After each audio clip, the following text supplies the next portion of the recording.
जो तू है सो मैं हूं। सोचिए कितनी सुंदर बात है। जो तू है सो मैं हूं। ये विचार मेरे और तुम्हारे का भेद खत्म कर देता है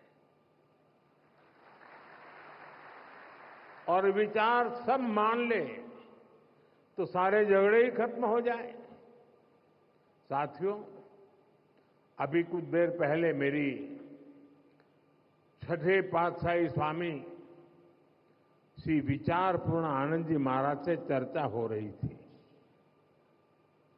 पहले पातशाही परमहंस दयाल महाराज जी के विचारों के साथ साथ वो मुझे आनंद धाम के सेवा कार्यों के बारे में भी बता रहे थे। यहां साधना के जो 5 नियम तय किए गए हैं उनमें निष्काम सेवा भी एक है। निष्काम भाव से गरीब वंचितों की सेवा, नर सेवा में नारायण सेवा को देखने की भावना, ये हमारी संस्कृति का आधार है।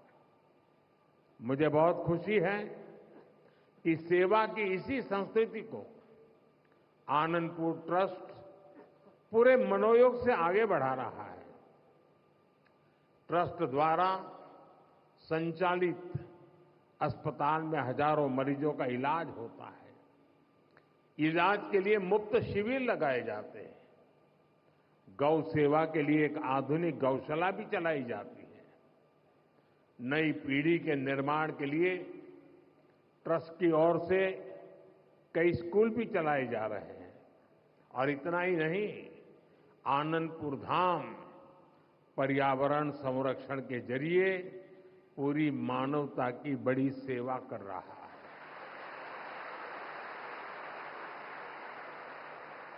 मुझे बताया गया है आश्रम के अनुयायियों ने हजारों एकड़ बंजर जमीन को हरा भरा बनाया है। आज इस आश्रम द्वारा लगाए गए हजारों पेड़ परमार्थ के काम आ रहे हैं। भाइयों बहनों, सेवा की यही भावना आज हमारी सरकार के हर प्रयास के केंद्र में है। आज हर जरूरतमंद प्रधानमंत्री गरीब कल्याण अन्न योजना के कारण खाने की चिंता से मुक्त है। आज हर गरीब और बुजुर्ग आयुष्मान योजना के कारण इलाज की चिंता से मुक्त है। आज हर गरीब पीएम आवास योजना के कारण अपने पक्के घर की चिंता से मुक्त हो रहा है। आज जल जीवन मिशन योजना के कारण गांव-गांव में पानी की समस्या का समाधान हो रहा है। देश में रिकॉर्ड संख्या में नए एम्स, आईआईटीज और आईआईएम्स खुल रहे हैं। गरीब से गरीब वर्ग के बच्चों के सपने साकार हो पा रहे हैं। हमारा पर्यावरण स्वच्छ हो, प्रकृति संरक्षित रहे, इसके लिए सरकार ने एक पेड़ मां के नाम अभियान भी शुरू किया है। आज इस अभियान के तहत करोड़ों पेड़ देश में लगाए जा चुके हैं। देश इतने बड़े स्तर पर इतना कुछ कर पा रहा है तो इसके पीछे हमारा सेवा भाव ही है। गरीब और वंचित के उत्थान का संकल्प, सबका साथ सबका विकास का मंत्र, सेवा की ये भावना आज ये सरकार की नीति भी है और निष्ठा भी है। साथियों, जब हम सेवा के संकल्प से जुड़ते हैं तो हम केवल दूसरों का ही भला नहीं कर रहे होते हैं। सेवा की भावना हमारे व्यक्तित्व को भी निखारती है, हमारी सोच को व्यापक बनाती है। सेवा हमें व्यक्तिगत दायरों से निकालकर समाज और राष्ट्र और मानवता के बड़े उद्देश्यों से जोड़ती है। हम सेवा के लिए मिलजुल कर, एकजुट होकर काम करना सीखते हैं। हम जीवन के अलग अलग पहलुओं को समझते हैं। आप सब सेवा कार्यों के लिए समर्पित लोग हैं। आपने अपने जीवन में अनुभव किया होगा, कठिनाइयों से लड़ना और फिर कठिनाइयों से जीतना, सेवा करते करते हम सहज ही ये सब सीख जाते हैं। इसलिए मैं कहता हूं, सेवा एक साधना है, एक ऐसी गंगा है जिसमें प्रत्येक व्यक्ति को जरूर डुबकी लगानी चाहिए। साथियों, अशोकनगर और आनंदपुर धाम जैसे क्षेत्र जिन्होंने देश को इतना कुछ दिया है, इनका विकास भी हमारी जिम्मेदारी है। इस क्षेत्र को कला, संस्कृति और प्राकृतिक सौंदर्य का वरदान प्राप्त है। यहां विकास और विरासत की असीम संभावनाएं हैं। इसलिए हम एमपी और अशोकनगर में विकास को तेज गति से बढ़ा रहे हैं। चंदेरी हैंडलूम को नई ऊंचाई तक ले जाने के लिए चंदेरी साड़ी को जीआई टैग दिया गया है। प्राणपुर में क्राफ्ट हैंडलूम टूरिज्म विलेज शुरू हुआ है। इससे क्षेत्र की अर्थव्यवस्था को भी नई गति मिलेगी। मध्य प्रदेश की सरकार अभी से ही उज्जैन सिंहस्थ की तैयारी में भी जुट गई है। भाइयों बहनों, अभी कुछ ही दिन पहले रामनवमी का महापर्व भी था। हम देश में राम वन गमन पथ का विकास कर रहे हैं। इस राम वन गमन पथ का एक अहम हिस्सा मध्य प्रदेश से होकर गुजरेगा और हमारा एमपी पहले से ही अजब और गजब है। इन कार्यों से उसकी पहचान और मजबूत होगी। साथियों, देश ने 2047 तक विकसित भारत बनने का लक्ष्य तय किया है। हमें पूरा विश्वास है कि ये लक्ष्य हम जरूर हासिल करेंगे। लेकिन इस यात्रा में हमें कुछ महत्वपूर्ण बातों को हमेशा ध्यान में रखना है।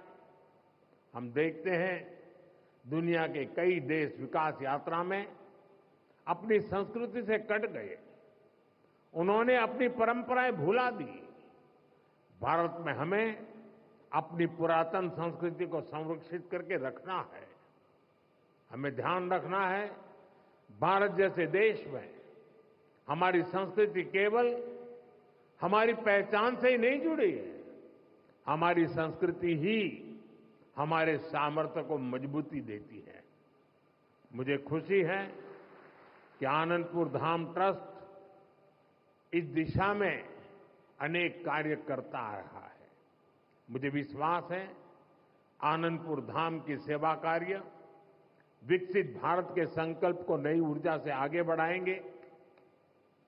एक बार फिर आप सभी को बैसाखी और श्री गुरु महाराज जी के अवतरण उत्सव की बहुत बहुत बधाई देता हूं। बहुत बहुत बधाई। जय श्री सच्चिदानंद।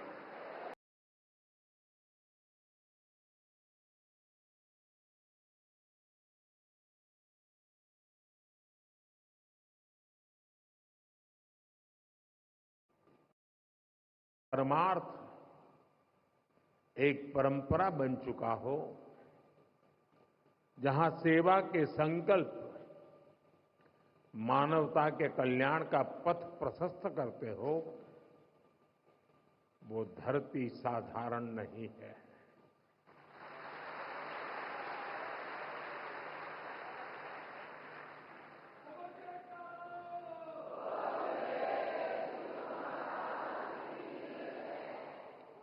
और इसलिए हमारे संतों ने अशोकनगर के बारे में कहा था कि यहां शोक आने से डरता है।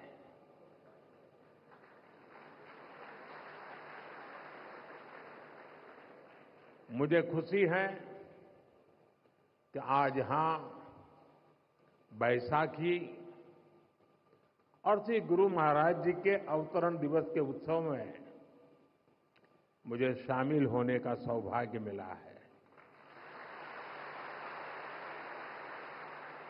मैं इस पवित्र अवसर पर प्रथम पातशाही श्री श्री 108 श्री स्वामी अद्वैत आनंद जी महाराज और अन्य सभी पातशाही संतों को प्रणाम करता हूं।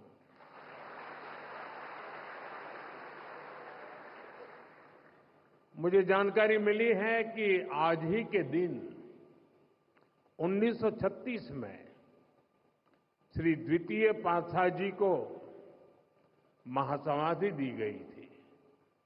आज के ही दिन 1964 में श्री तृतीय पातशाही जी निज स्वरूप में लीन हुए थे।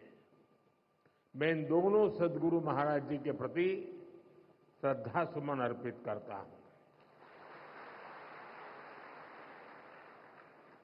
मैं मां जागेश्वरी देवी,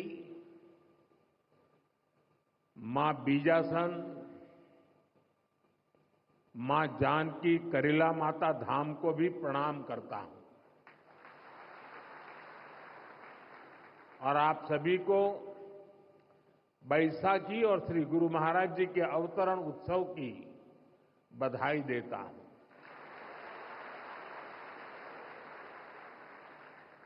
साथियों, हमारा भारत ऋषियों, मनुष्यों और संतों की धरती है।